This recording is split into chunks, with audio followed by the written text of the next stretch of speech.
Sí, esto en realidad es una evolución de un trabajo que comenzaron Silvana con María Luján, que es otra mamá de Bahía Blanca, que comenzaron a investigar todas los problemas médicos que se asociaban cuando un paciente tiene un diagnóstico de autismo.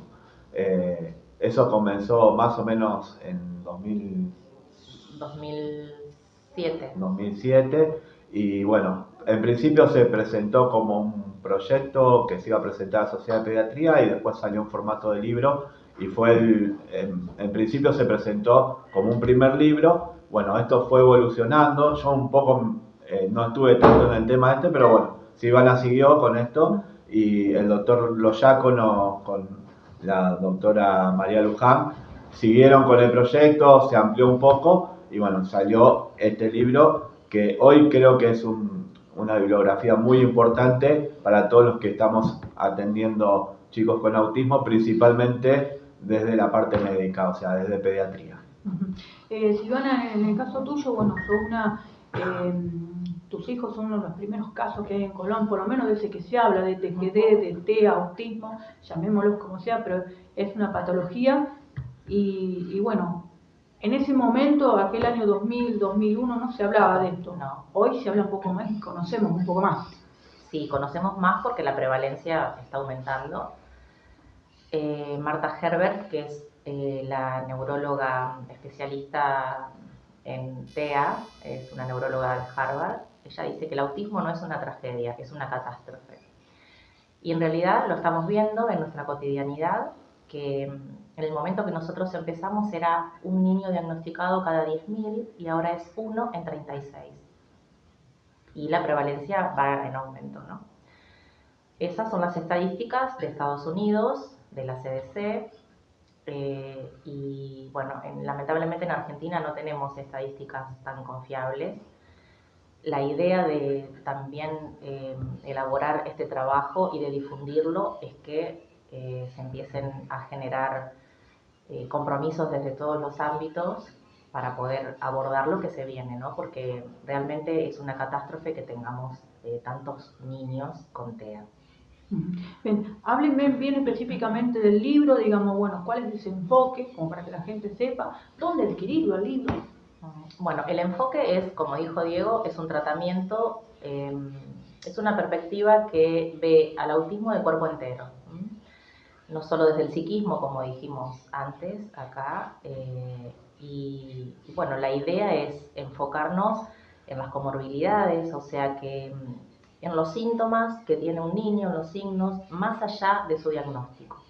Esto no significa que no haya que diagnosticar, porque ahora está de moda el tema de la neurodiversidad y demás, que lo que hace es retrasar los diagnósticos que son tan importantes, ¿no? El niño o la niña tienen que ser diagnosticados, entonces para favorecerse de un tratamiento temprano y de posibilidades de desarrollo y de tener una mejor calidad de vida, sobre todo. Sí, ¿no? Sobre todo para que las obras sociales actúen, digamos, en ese sentido, ¿no? Bueno, en el país tenemos leyes realmente modelo, como la Ley de Salud Mental, la Ley de Discapacidad, la 24901, donde las obras sociales y las prepagas y demás están obligadas a cubrir estos tratamientos. Y además, también voy a hablar de una situación particular. Mi hijo mayor tiene Asperger, o sea, es un autismo de alto funcionamiento, y para él fue muy importante poder acceder a su pensión no contributiva, poder tener la autonomía de tener su caja de ahorro, ir a sacar dinero del cajero automático, poder sacar un crédito en el ANSES para comprarse un horno. A él le encanta hacer pizzas y bueno, creo que las políticas públicas se están acompañando, pero las familias nos damos cuenta que en autismo nunca es suficiente, porque las necesidades superan ampliamente las necesidades de una familia promedio en muchos aspectos. Y además, lo que no se tiene en cuenta es que cuando hay un hijo o hija con TEA, el tratamiento tiene que ser para toda la familia, porque también los padres necesitamos nuestro tiempo de ocio, necesitamos calidad de vida, porque bueno, vos sos mamá y sabés que nos lleva la vida cuidar hijos con TEA. Sí, igual todos los diagnósticos no son iguales, hay autismo, podemos decir, no sé si se puede clasificar, pero no todos son iguales, no todos se manifiestan Hoy de la misma manera hacia un tratamiento. El DSM-5, si bien no es una clasificación, sí han hecho que un autismo que requiere poco apoyo, un autismo que requiere más apoyo o mucho apoyo, y de acuerdo a eso uno puede más o menos clasificar. Pero no hay una clasificación específica de cada caso. Sí, nosotros hablamos de alto rendimiento cuando un chico tiene lenguaje, cuando se puede comunicar, ¿no? A veces no llegar a un lenguaje también que eso sea un poquito más profundo, digamos. En el caso tuyo, te has especializado en este tema, muchas familias concurren, digamos, a tu profesión, bueno, justamente a tu servicio, justamente por los conocimientos y por la participación también en estos tipos de enfoques y demás.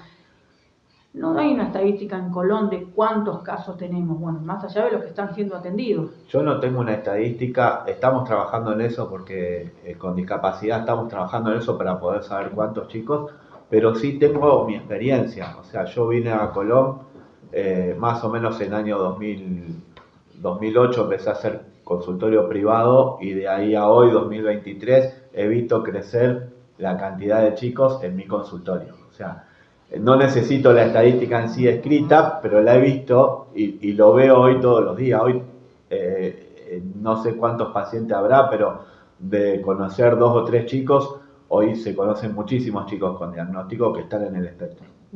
Lamentablemente no podemos establecer, digamos, cuáles son los factores que condicionan a que un niño pueda tener esta patología. Hoy no se sabe bien, pero hay muchos estudios que se está trabajando en eso, de saber cuál es la causa. Sí, ya no se piensa más en el modelo principal, que fue el modelo genético. Se hicieron muchísimos estudios con genética, nunca se pudo llegar a nada. Y hoy se está trabajando mucho en lo que es medio ambiente, en lo que es alimentación, en lo que es herramientas pediátricas, estudiándose todo eso como causales. No solo desde el nacimiento, sino desde previo al nacimiento y cómo estamos cuidando a una mamá hoy embarazada, cómo se alimenta, dónde vive, qué factores medioambientales pueden influir para que ese desarrollo cerebral no sea el adecuado. Un poco el libro apunta a esto, digamos, fundamentalmente la alimentación. No, el libro en realidad apunta a que cuando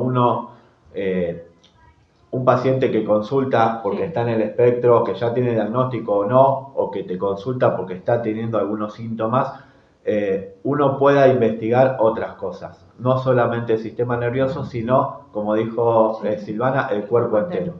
Dentro de eso nos encontramos que hay problemas médicos que cuando uno hace un diagnóstico están presentes y que si uno no los investiga no lo va a poder ni tratar ni diagnosticar.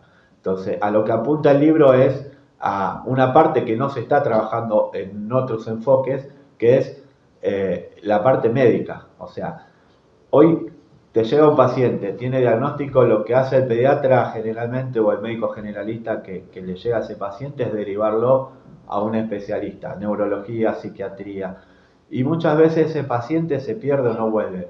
Hoy este enfoque está hablando de, no, me llega el paciente y yo puedo empezar a trabajar algunas cosas. Claro. Se sabe que hay muchos problemas gastrointestinales en los chicos que están en el espectro y que mejorando el intestino mejoran los síntomas. Eso ya está recontraprobado, hay un montón de artículos, pero si uno no lo trabaja o no lo trata, perdés el tiempo, porque si vos tenés un problema intestinal o un problema de flora intestinal, una disbiosis, una parasitosis, un hongo que está interfiriendo en la absorción de los alimentos y no lo tratás, eso va llevando a una cronicidad. Si uno no actúa, el problema persiste. Y si uno tiene un diagnóstico de un chico con TEA y no trabaja esas cosas, muchos de esos síntomas van a seguir y se van a agravar si uno no los trabaja. A eso enfoca más que nada este libro, a los problemas médicos que están asociados cuando uno tiene un chico con diagnóstico. Bien, para las mamás, los papás que están viendo esto, y bueno, que tienen sus hijos chiquitos, bueno, ¿cuáles son los primeros síntomas? ¿O en qué momento hay que estar alerta? De decir, bueno, esto llama la atención, esto hay que hacerlo ver. Bueno, hay como alertas que se producen y principalmente hoy la mayoría de los diagnósticos se están dando entre los 15 meses, 2 años. Se adelantó mucho. Antes llegar a un diagnóstico llevaba mucho tiempo y muchas veces la pérdida de ese de llegar a ese diagnóstico se perdía tiempo. Principalmente, bueno, eso está en todos lados, que se llaman banderas rojas o síntomas principales, que tienen que ver con la comunicación. O sea, un chico que no te mira a los ojos, un chico que retrasó su lenguaje más allá de los 2 años y que no tiene no solo lenguaje, sino forma de comunicarse. O sea, que no se interactúa con el otro. Un chico que tiene juegos restringidos, es muy común que los chicos alineen autitos o alineen los bloques, que jueguen siempre a lo mismo, que le molesten los ruidos. O sea, un chico que siente un ruido y se tapa los oídos y le agarra una crisis porque sintió un ruido, eso es porque está aumentada su sensibilidad auditiva. Son muchas las cosas que uno tiene que ir mirando. En el consultorio uno va evaluando principalmente esto, la mirada, la comunicación con el otro, si saluda o no saluda, cómo se comunica con sus hermanitos, cómo se comunica con su mamá, cómo se comunica con sus pares.